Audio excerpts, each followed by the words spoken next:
जय Hind everyone, welcome to my channel. I hope कि every student का 2021 का जो एनडीए का सेकंड पेपर है वो काफ़ी अच्छा गया होगा, चाहे वो मैथमेटिक्स का था या जीएटी का था। मैं उम्मीद करता हूँ कि काफ़ी अच्छा गया था। जैसा कि सभी स्टूडेंट ने देख लिया होगा कि किस तरीके से मैथमेटिक्स का पेपर आया था और किस तरीके से जीएटी का पेपर आया था। भाई मैथमेटिक्स का पेपर जो आया था वो थोड़ी सी लेंदी और थोड़ी सी डिफिकल्टी वो सब बच्चे जानते हैं, मुझे बताने की जरूरत नहीं है। आज जो जीएटी का पेपर आया था वो थोड़ी सी ईजी आ गया था इस बार। और अगर हम कंपेयर करें 2021 में तो उसका रिवर्स हो गया था। 2021 में आपकी मैथमेटिक्स का पेपर इजी आ गया था और जीएटी का पेपर डिफिकल्ट आ गया था। तो यूपीएससी ऐसा ही चलता है। लेकिन अगर आप सोचेंगे कि हम यूपीएससी की तरफ पूरा पेपर को पैटर्न को अपने दिमाग में एनालिसिस करके चले तो वैसा कभी संभव नहीं, क्योंकि यूपीएससी हमेशा खेल जाता है। लेकिन हार्ड तो आया था 2021 में पेपर मैथमेटिक्स का, डिफिकल्ट तो आया था, लेकिन किसके कंपेयर में? आपकी 2020 या 2021 2019 इसके कंपेयर में आपके हार्ड आया था। लेकिन अब अगर 2016 से कंपेयर करें ना भाई, तो उसके कंपेयर में आपकी 2016 कंपेयर में आपकी मैथमेटिक्स का पेपर नहीं उतना हार्ड आया था, क्योंकि 2016 में एक भी क्वेश्चन करने लायक नहीं था, सभी क्वेश्चन डिफिकल्ट थे। जो बच्चे कंसेप्ट क्लियर रहेगा वही 2016 का पेपर कर पाया होगा। लेकिन 2021 में पेपर जो आया था वो कुछ इजी क्वेश्चन थे, वो करने लायक थे, मॉडरेट भी थे। लेकिन 2016 में जो पेपर सेकंड का आया था वो थोड़ी डिफिकल्ट था। इनफैक्ट आज के जितने भी पेपर हुए हैं ना इंडिया का, उसमें 2016 का सेकंड पेपर सबसे ज़्यादा मोस्ट डिफिकल्ट पेपर हुआ था।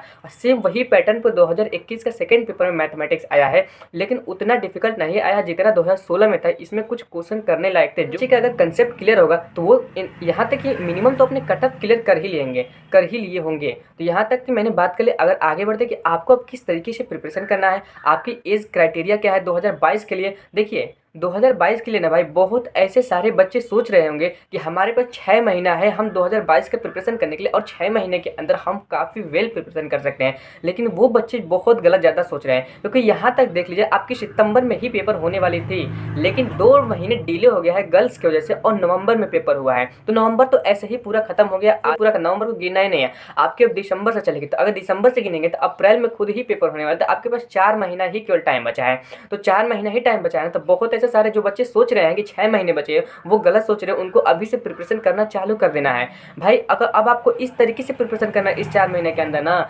यूपीएससी किस तरीके से भी खेल जाए, चाहे वो मैथमेटिक्स का हो या वो जीएटी का। मैथमेटिक्स का कितना हार्ड पेपर दे, यहाँ तक कि अगर आपकी 2016 के सेकंड पेपर भी जैसा देना तो आप क्वेश्चन कर ले जाएंगे। इस तरीके से अब आपको प्रिपरेशन करना है। मैथमेटिक्स के लिए आप जितना भी प्रैक्टिस करेंगे ना उतना कम है, तो इसलिए मैथमेटिक्स में बहुत अच्छे तरीके से आपको प्रिपरेशन करना है। और दूसरी बात, आपकी जीएटी होगी ना, जीएटी में भी अच्छे तरीके से फोकस करना है। बहुत ऐसे सारे बच्चे हैं जो सोच रहे होंगे कि मैं इंग्लिश, फिजिक्स, केमिस्ट्री, बायोलॉजी यानी कि इंग्लिश और साइंस ही पढ़कर अपने क्वालिफाई कर लूंगा। भाई क्वालिफाई हो जाता है, लेकिन मैक्सिमम बच्चों का नहीं होता है। क्यों नहीं होता है? कि भाई हम जो है, हम एक स्टूडेंट्स हैं, हम मास्टरी तो किए नहीं है। क्या हम इंग्लिश में पढ़ेंगे, साइंस में पढ़ेंगे तो क्या पूरा क्वेश्चन आएगा? तो पूरा तो हम बना ही नहीं पाएंगे। फिजिक्स में भी कुछ क्वेश्चन स्किप करेंगे क्योंकि हमें नहीं आएगा, तो केमिस्ट्री में वही फंडा होगा, और आपकी ये बायोलॉजी में वैसे ही क्वेश्चन स्किप करके, और इंग्लिश में वैसे ही। तो हम मास्टरी थोड़ी किए हैं कि हम साइंस में जितना पढ़ेंगे वो सब कर ले जाएंगे, इंग्लिश में जो पढ़ेंगे वो सब कर ले। इसीलिए आपको साइंस और इंग्लिश के साथ साथ आपको जीएटी का पोर्शन जो है, फिर ये हिस्ट्री, ज्योग्राफी, पॉलिटी, ये सब को भी थोड़ी थोड़ी आप में नॉलेज होना चाहिए, तभी आप एनडीए को अच्छे तरीके से क्वालिफाई कर सकते हैं।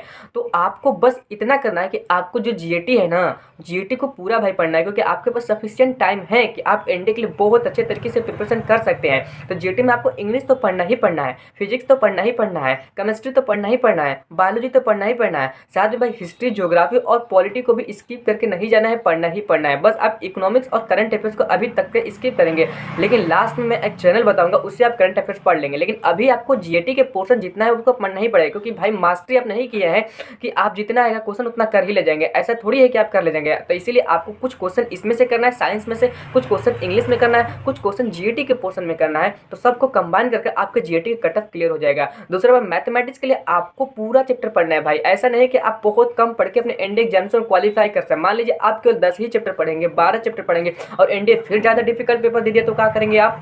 तो इसीलिए आपको पूरा पढ़ना है। कुछ जैसे चैप्टर इजी है, जैसा कि कम्प्लेक्स नंबर हो गया, क्वाड्रेटिक इक्वेशन हो गया, बाइनरी नंबर्स हो गए, लॉगरिदम हो गया, ऐसे बहुत ऐसे सारे चैप्टर जो इजी है। तो इन सब के अलजेब्रा के पोर्शन को तो आपको छोड़ के जाना ही नहीं है, मतलब नहीं जाना है। दूसरा बात भाई, आपको 4 महीने सफिशियंट है आपकी कोई भी मैथमेटिक्स कंसेप्ट को क्लियर कराने के लिए और उसको कॉन्सेप्ट को समझने के लिए। तो इसलिए आप मैथमेटिक्स को भी पूरा पढ़ेंगे और जीएटी को पूरा पोर्शन पढ़ेंगे और अभी से भाई प्रिपरेशन करना चालू कर दीजिए, क्योंकि अगर आप अभी से प्रिपरेशन नहीं करेंगे, एट द लास्ट मोमेंट पे अगर आप प्रिपरेशन करेंगे तो फिर से वही अप्लाई करके आएंगे जो अभी 2021 के सेकंड में किए हैं। 2021 में जिन बच्चों का पेपर खराब गया है ना भाई, मेन वही अपने दिमाग में सोचे थे कि मैं 2 महीने में कर लूंगा, 3 महीने में कर लूंगा, 1 महीने में कर लूंगा, वही बच्चे का पेपर खराब गया होगा। जो बच्चे अगर शुरू से कंसिस्टेंसी मेंटेन करके अपना पढ़ाई किए होंगे ना, उन बच्चों का पेपर खराब नहीं होगा। यहाँ तक मिनिमम उन्होंने एटलीस्ट कटअप तो क्लियर ही कर लिए होंगे उन्होंने मैथमेटिक्स का, जीएटी में आप फोड़ दिए होंगे। तो इसीलिए मैं बता रहा हूँ कि आपको भाई टाइम वेस्ट नहीं करते, कि टाइम इंपॉर्टेंट की है एवरी स्टूडेंट के लिए। तो टाइम को आपको वेस्ट करके नहीं जाना है, अभी से आपको एनडीए फर्स्ट 2022 के लिए आपको प्रिपरेशन करना है। अब हम बात करते हैं कौन बच्चे हैं जो एनडीए फर्स्ट 2022 के लिए एलिजिबल है, यानी कि उनकी एज क्राइटेरिया कहाँ से कहाँ रहना चाहिए। भाई देखिए, आपकी जो एज क्राइटेरिया है ना एनडी फर्स्ट 2022 के लिए, उसके लिए आपकी 2 जुलाई 2003 यानी कि 2 जुलाई 2003 से लेकर 1 जुलाई 2006 तक रहना चाहिए। यानी कि 2 जुलाई 2003 से लेकर 1 जुलाई यानी कि 1 जुलाई 2006 के बीच में जिन बच्चों का एज क्राइटेरिया आता है ना, वो बच्चे ही केवल अपने एनडीए एग्जामिनेशन 2021 को दे सकते हैं, और वो बच्चे ही केवल एलिजिबल है अपने 2022 का फर्स्ट एग्जामिनेशन के लिए, वो बच्चे एलिजिबल है। तो इसीलिए बस मैं इस वीडियो में आपको यही बताना चाहता हूँ कि भाई आपको अपना टाइम वेस्ट नहीं करना है ना, तो फिर से आप अपने एनडीए फर्स्ट 2022 में आप यही फंडा अप्लाई करके आ जाएंगे जो अभी 2021 का सेकेंड एग्जामिनेशन में करके आएंगे, और फिर से आपका पेपर खराब चला जाएगा, नहीं निकलेगा।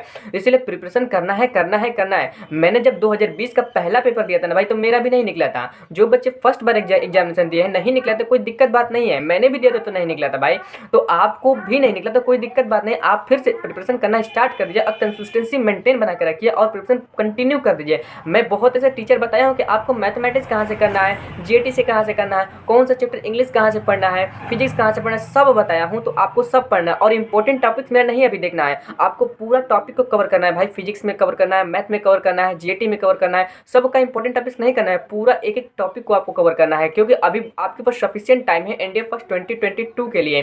तो इसीलिए मैं आपको जहां से बताया हूं वहां से आपको बढ़ना है। मैथमेटिक्स के लिए आप आर्य सर के जो है सर, आप मैथमेटिक्स के लिए आप आर्य सर के जो मुकेश सर है वहां से आप मैथमेटिक्स पढ़ सकते हैं। और बहुत ऐसे सारे बच्चे सोच रहे हैं कि मैंने अपने एनडीए में भी मैं भी दिया था, मैं एनडीए में कितना किया था भाई, मैंने एनडीए में मैथमेटिक्स के मैं 81 सवाल किया था और जीएटी में 92 सवाल किया था, और रिजल्ट आने के बाद मैं आपको बता दूंगा कि मेरा कितना मतलब क्वालिफाई हो रहा है कि नहीं क्वालिफाई हो रहा है।